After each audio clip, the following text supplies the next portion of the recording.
wonder, do you actively seek out different points of view? Or do your unconscious biases assume the same people will provide innovative solutions you seek? Who do you think may bring the most innovative solutions forward? The person with purple hair or the person with gray hair? A person that is deeply religious or someone who's atheist? An individual who is educated at a privileged university or a college graduate or an entrepreneur with a high school education? Someone who likes to enjoy a cocktail or someone who abstains? Hello, I'm Suzanne F. Stevens, Conscious Contribution Cultivator for the YouMeWe Group. Welcome to weWednesdays, a short weekly video infusion of how to maximize your meaning by consciously contributing to your community, country, or beyond. Now, these assumptions can be biases and will be barriers to engagement and innovation for your organization. What can you do to ensure your assumptions stay in check and don't influence your perception of another person? Use a bias buster. Yeah, a bias buster. This is how you uncover, understand, or overcome an unconscious bias. Here's a bias buster process that will help you get the best innovative ideas from your team. Number 1, become aware of your biases. Have an honest conversation with yourself. Ask, when I meet, see, or talk to someone that is blank, put any of the above descriptions in this blank. What is my immediate perception? Example, when I meet, see, or talk to someone who is gay, what is my immediate perception? Number 2, why does that perception exist? And dig deep on this one.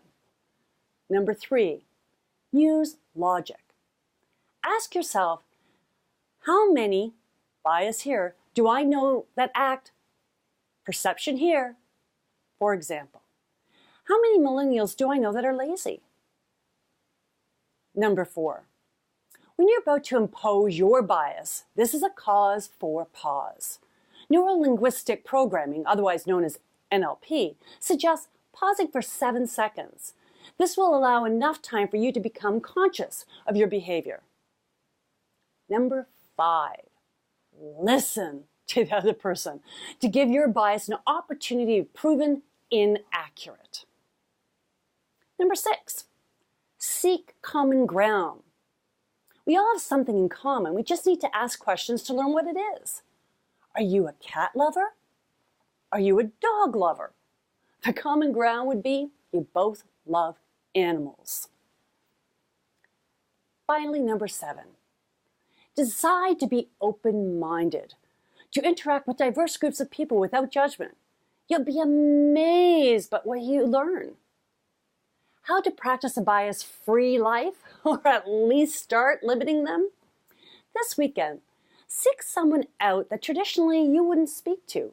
Perhaps a person who is homeless, or a person of a specific culture, or a person who is disabled. Start a conversation. I'll even give you the question. Start with, hello, how familiar are you with this area? Then ask, what are some of the changes you've noticed in the area, at work, etc.? And how have they impacted you?